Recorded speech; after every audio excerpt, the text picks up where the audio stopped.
Hello there YouTube, it is your boy B3, back with another kicking, you guessed it, movie reaction review. I'm recording this November 3rd, 2021, which I'm sure you all know is Godzilla's birthday. So to celebrate his birthday, well, I watched Mothra earlier, as well as two other kaiju films leading up to the one we're reviewing today.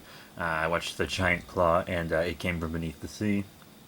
But I also wanted to watch an actual Godzilla movie upon his birthday. The others I just kind of had playing while I did chores and stuff today. But now we are finally reviewing the film that made me the man I am today. To be completely honest, the first film I ever remember watching.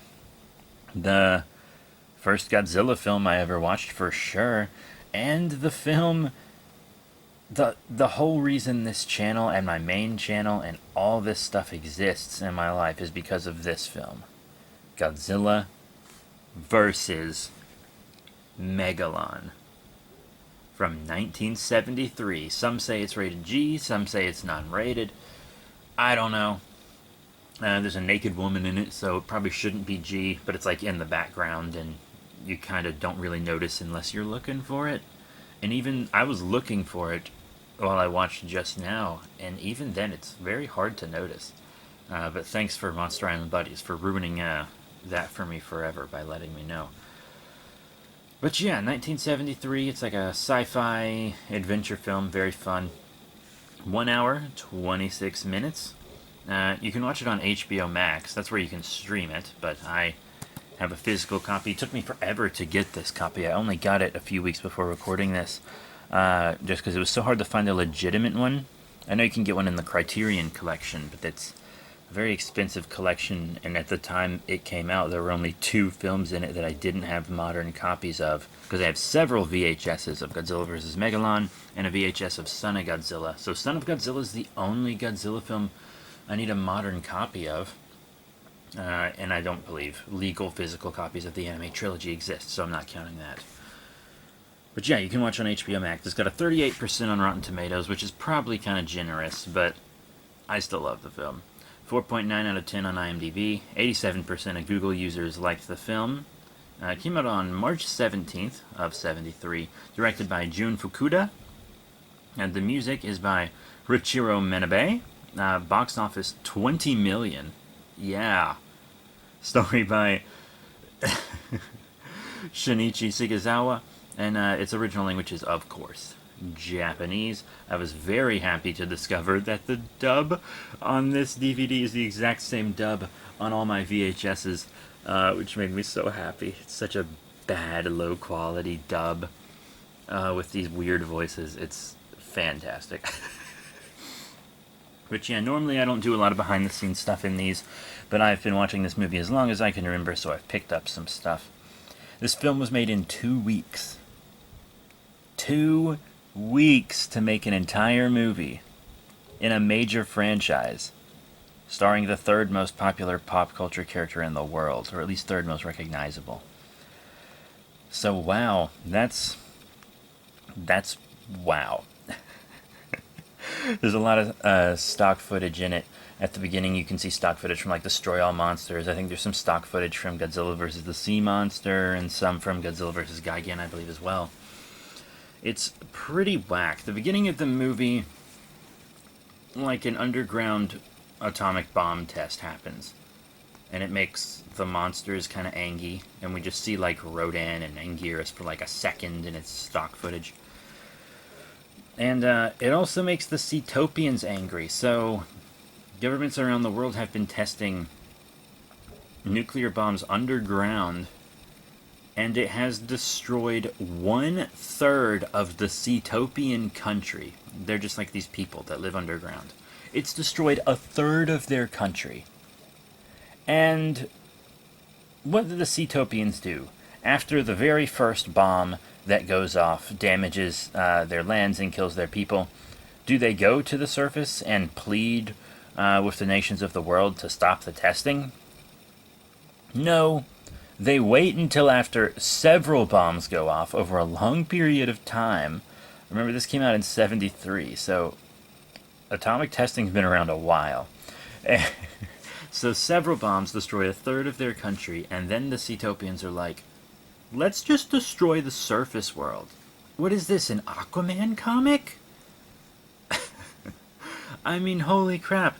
Why no diplomacy? Why no diplomacy? After the first bomb, they should have just gone to the surface and gone to, like, world leaders and said, hey, that bomb you set off, it kind of destroyed us. We didn't really want anyone to know we had a nation down there because, you know, you guys have had, like, 2 global wars and all this other stuff going on, and we kind of didn't want to be a part of it, but now it's affecting us, so can you please stop? And people almost certainly would have stopped. Like, of course they would have stopped. Testing in places where people live. Especially since most of the Ceetopians, like many of them appeared to be white, so they definitely would have been treated well. And here's a fun thing that I noticed for the first time watching this today. I've seen this movie a million times. I haven't watched it in a few years just because I don't have a VHS player anymore. But I noticed this today. My VHSs were so low quality. I never noticed before. But the Ceetopians have these little tiaras. And on the tiaras, Megalon's head, it's just Megalon's head at the front of the tiara. And it's this really weird, awkward, goofy, cartoony looking Megalon tiara. I never actually noticed that was Megalon until just now. Because this is the highest quality I've ever seen this film in. I mean, holy crap. Holy crap, I never noticed. But as a kid watching this, the beginning of the film was often very boring until Megalon showed up, because there's like this weird part at the beginning with the kid on like the paddle dolphin thing. It's very weird. But let's talk about the main characters. So 2 grown men and 1 small boy. Those are our main characters. And all 3 of them seem to live together, but neither of them appear to be the parent of the boy. One is like a super scientist, and the other is a race car driver? And you're like, hold up, what is this situation? I think the reason that we have this weird dynamic with these main characters and stuff is because it's kind of just like fantasy fulfillment for like little boys watching the movie. It's like, oh, they want to put themselves in the shoes of this boy who doesn't really seem to have any responsibilities or parents telling him what to do, but he also lives with a super scientist that makes super high-tech gadgets and has a robot that can fight. And then another guy is there also who's like a cool race car driver from an action movie or something. And it's like, it's just wish fulfillment for boys, but it super duper looks like 2 gay men with their adopted son. And I think that was probably really good for me to see as a kid, because I am pan. And yeah, it kind of makes sense when you find out this was my favorite movie growing up. Because here you have 2 guys who kind of just appear to be parents to this boy, who definitely confirmed lives there with them. And I was like, I'm pretty sure the gay stuff's not intentional. Or at least not official. It might be intentional, but just not official. You never know. Especially with, you know, having to be in the closet and stuff back in the day and everything. And even today, still that prevails a lot of the time. But I feel like that was really good for me to see as a kid. Even though it's never explicitly stated that they're gay. I'm just going to assume they are, because I can't think of any other... like, I'm pretty sure they aren't... like, it's not a roommate splitting the rent situation, I feel like. I don't know. But then the Ceetopians try to come take the robot, who is Jaguar, my favorite robot in all of fiction, which is true. I call him Da Boy. I got a new figure of him on the way, which I can't wait to review on the main channel. But, so they want to take control of Jaguar, to lead their monster Megalon around on a destruction spree. Yeah, pretty whack. That is a thing. But, because Megalon is, like, really stupid. Megalon is super dumb, so they need something to lead him around. And they steal Jaguar and make him do it for a bit, but then, like, our super cool action hero scientist, who survived being tied up in the back of, like, a U-Haul kind of truck and then kicked across a mountain by Megalon without any real injuries. The boy, too, which is true. That happens in the film. He regains control of Jet Jaguar, but then we find out Jet Jaguar has kind of become sort of sentient and is reprogramming himself to survive. And then there's one line where the scientist is like, I programmed him to do that. And it's like, well, if you programmed him to do that, why were you so surprised when that programming took over? Also, you just won a Nobel Prize, or you won something. You're easily going to be the most famous scientist of all time if you made a robot that's sentient, that can reprogram itself in the 70s. I mean, holy crap. Absolutely holy crap. And they just act like it's nothing, like it's something he could do daily. And the Seatopians not only need Jet Jaguar to lead Megalon around, because Megalon's dumb as a rock, but also they want to make more Jet Jaguars so they can have an army to take over the surface. Megalon's just kind of the first wave, so to speak. And I think that's interesting, because a lot of the times when aliens send a kaiju, it's either the kaiju is kind of, and this is only for single kaiju. The single kaiju is often either a last resort by an invading force in a movie, or it's their plan A and only plan. It was kind of cool to see that, oh, Megalon's just the first wave. That's all. So even if Megalon is defeated, the Seatopians, they still have stuff that they want to do to invade. Plus, they seem to be buddy-buddy with, what is it, the Hunter Imdb? Which, if you've seen Godzilla vs. Gigan, that's where Gigan's from. And so they contact the aliens in that nebula, who they're apparently, like, on really good terms with. And they're just like, hey, can you send this Gigan? And the aliens are like, sure, yeah, you can borrow Gigan. Why not?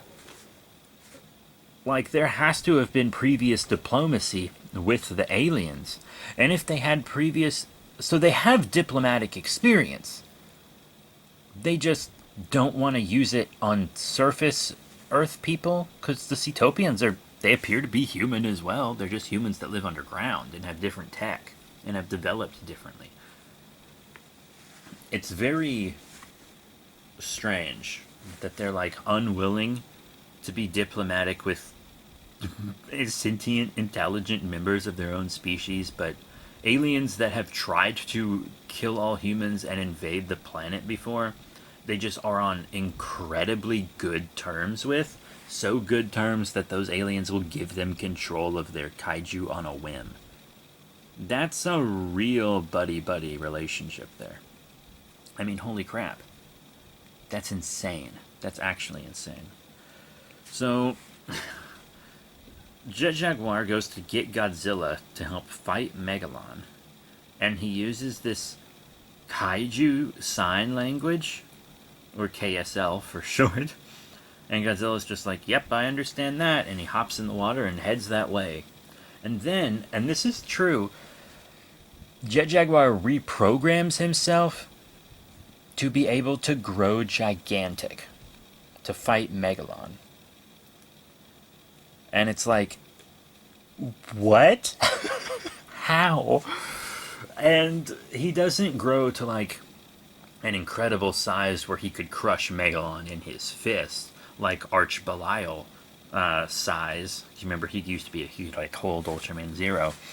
No, instead he just grows to the same height as Megalon and they punch each other a bunch. Or I guess Megalon just pokes him with his drills. And Jet Jaguar and Megalon fight, and they're kind of on par with each other. You know, they both get good licks in, but they both take some pretty hard punches as well. And then Gigan shows up, and Jet's like, "Oh no!" And they're just both clobbering him.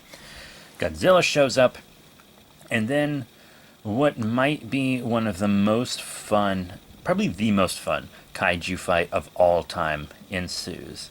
So many memorable moments from this fight. Oh my gosh. It's just an insanely wacky, crazy sci-fi fight. And I adore it. Uh,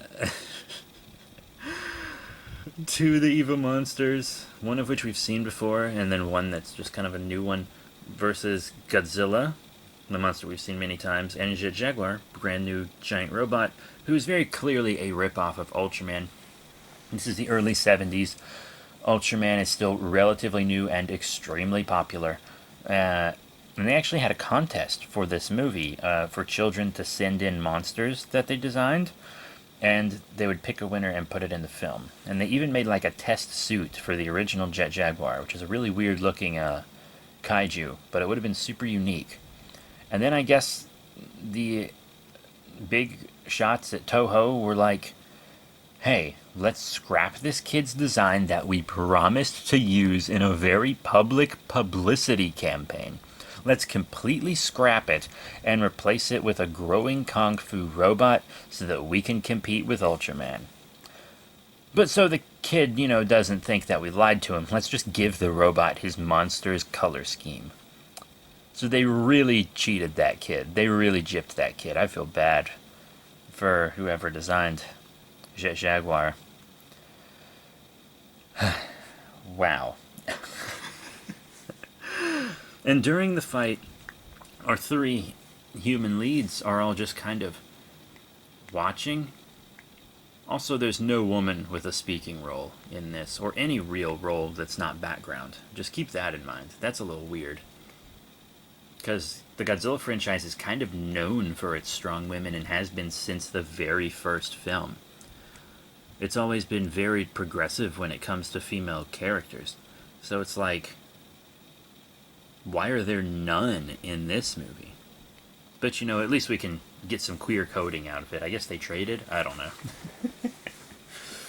But usually in a Godzilla movie, when there's human characters who want Godzilla to defeat another monster, usually they'll do something to assist. Usually. And you could say, oh, well, they built Jet Jaguar, that's an assist, but they built Jet Jaguar, they didn't build him to fight kaiju. Jet Jaguar programmed himself to grow large. So, I don't know about that, but they just kind of stand there and watch the whole fight instead of helping.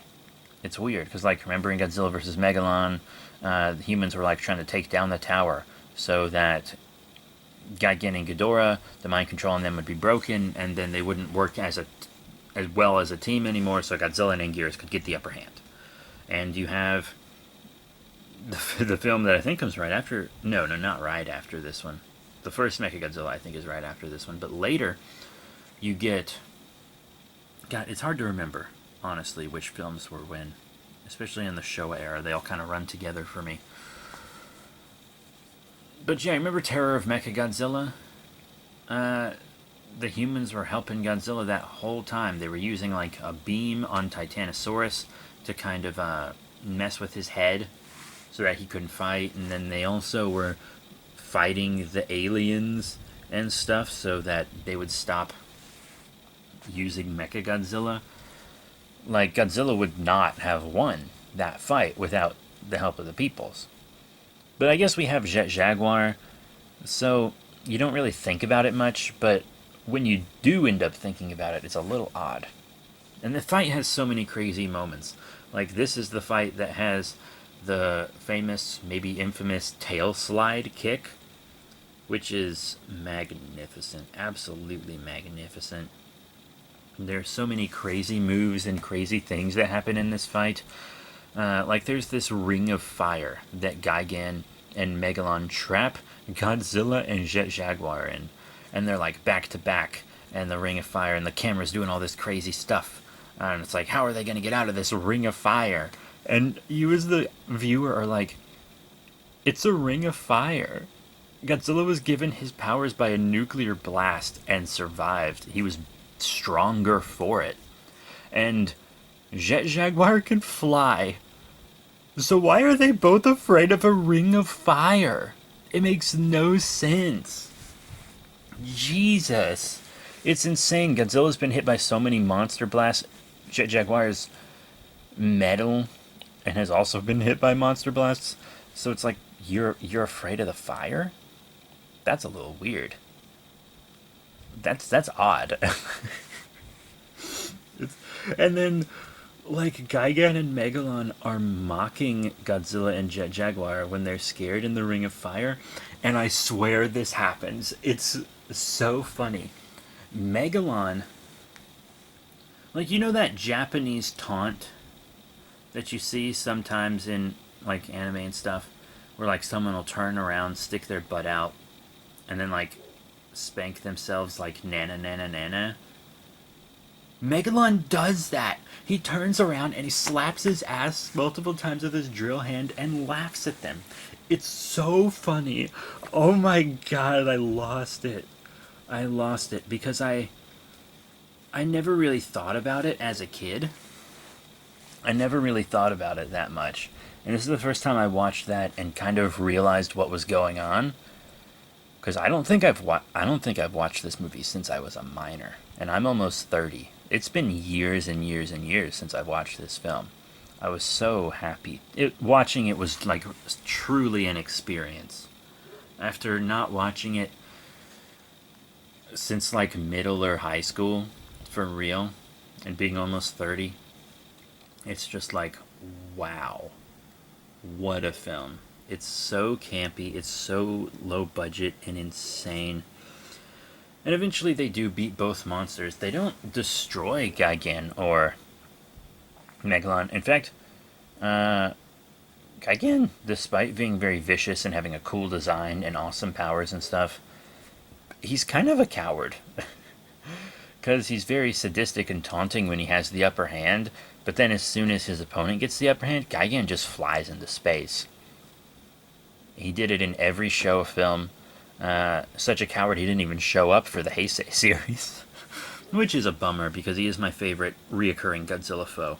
For sure. I really love Gigan. And then Megalon pieces out to the bottom of the... or he pieces out to the center of the earth at the end.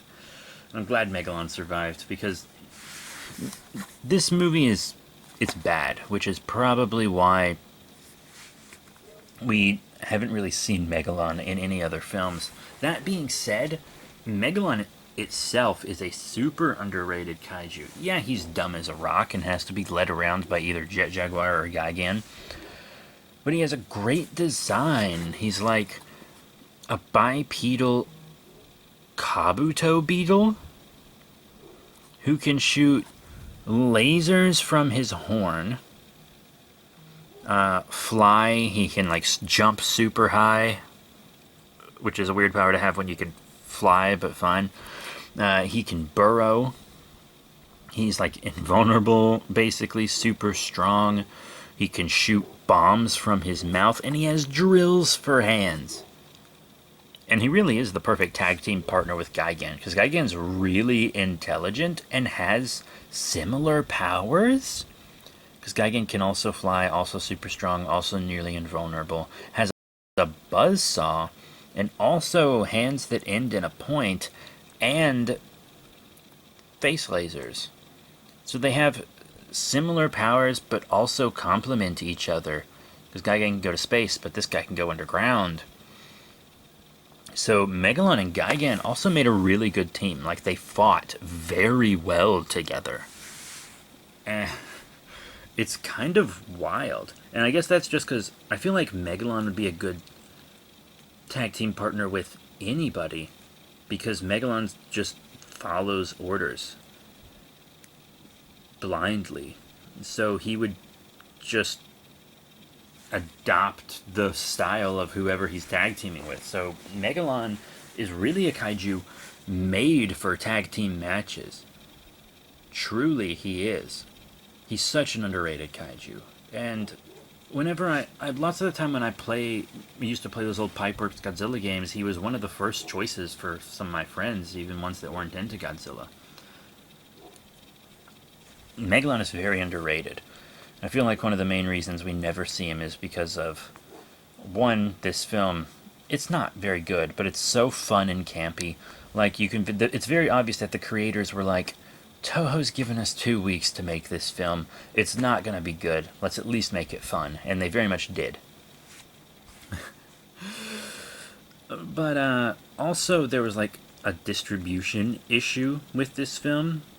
Many of you might know that Toho is very, very stingy when it comes to Godzilla, and they're hyper protective of the Godzilla image, which is why Brandon Tinold's Godzilla videos never stay up for longer than like 6 minutes. So this film is the reason that's a thing, because when it was released internationally, there seems to be a mistranslation from Japanese to English that gave the impression the film was in the public domain. So everyone who could make and sell Godzilla vs. Megalon VHSs was making and selling Godzilla vs. Megalon VHSs. Which is why so many people in the States have seen it. Or at least people of my generation have seen it. Because it was just everywhere. You could get it anywhere. From many different sources. And then Toho was like, no. So they kind of shut that down. And now they're very stingy about releasing Godzilla vs. Megalon in the States. Because it was already everywhere. Which is why it took forever to find this. This appears to be illegal. This appears to be like a licensed legal thing. It's way too good to not be. Like, there's so much going on here and on the disc features and everything. Like, I'm so positive this is a legal version. And I'm glad I could get it for only like $14. Because this and Destroy All Monsters are two of the rarer ones. I have a copy of Destroy All Monsters. I've reviewed it before. But it's, nice to have another. I only got this for the Megalon. So yeah, this film is, or not this film, but some of the press stuff mistranslated from this film is the reason Toho's so stingy with Godzilla and why you have to license individual Godzilla monsters instead of just licensing, Godzilla and then getting all the monsters with it, like you would most. Because like when you license Batman, you get his villains. Right? You don't have to pay for each villain. But you'd have to do that with Godzilla. And it's very odd. And people point out all the time how odd it is. But, yeah, that's why we're never going to get any of the cool, low-level, cult-loved monsters in a U.S. film. Because studios aren't going to be willing to pay for Megalon, and Jaguar, and Varan, and Kumanga. Why would you even pay for Kumanga? Just make a different giant spider monster. Kumanga. Who would pay for Kumanga? Kumanga's licensed anyways. Who would license Kumanga? But that's it. For this film, it's got a wonderful ending. Godzilla and Jet Jaguar shake hands. Godzilla leaves, and then Jet Jaguar and his family, they all just walk off into the distance while his theme song plays. A fantastic theme song. People I know who've never seen this movie but heard the theme song love it. Jet Jaguar's theme super duper slaps. And this version, I had English dub on, subtitles off. But subtitles came up for the Jet Jaguar song at the end because it's in Japanese. And I was like, oh, wow, that's cool, because my VHSs don't have subtitles for the song. And, of course, if a VHS has subtitles, you can't turn them on and off, obviously.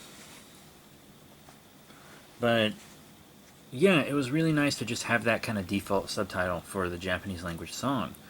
Because it's a magnificent song. It really is. It's so fun. It's so campy and fun. But that's it for Godzilla vs. Megalon. I mean, for something made in 2 weeks, it's a campy, fun mess. And I love it. The first film I ever remember watching, the first Godzilla film I ever saw, the first kaiju film I ever saw. And it just, this film put me on the path to becoming the person I am today. Straight up, it did. I owe this film so much. And I like how they edited the movie poster so it doesn't look like they're each standing on one of the Twin Towers. Look it up. There's a movie poster where Godzilla and Megalon are standing on the Twin Towers fighting each other in New York. It's whack. You look at that today and you're like, wow. But that's it. Thank you all very much for your support. Remember to rate, comment, subscribe. Check out all the cool links in the description below. Facebook, Twitter, etc. I'm hungry and I'm sleepy. So I'm going to take care of those issues. But before I do, just as a little treat for those who stuck around after my call to action, I want to read you Google's this is Google's read-up for the film. You Google Godzilla vs. Megalon 1973. This is the read-up Google gives you. Godzilla and a flying cyborg, Jaguar, meet a giant cockroach and a big black chicken sent by Seatopians. Jaguar is not a cyborg. Megalon is a kabuto beetle, not a cockroach. And big black chicken. If you want to say Gigan kinda is in the shape of a chicken, go ahead, because you'd be right. And he is big. He is not black at all. And the crazy thing is, Gigan is a cyborg,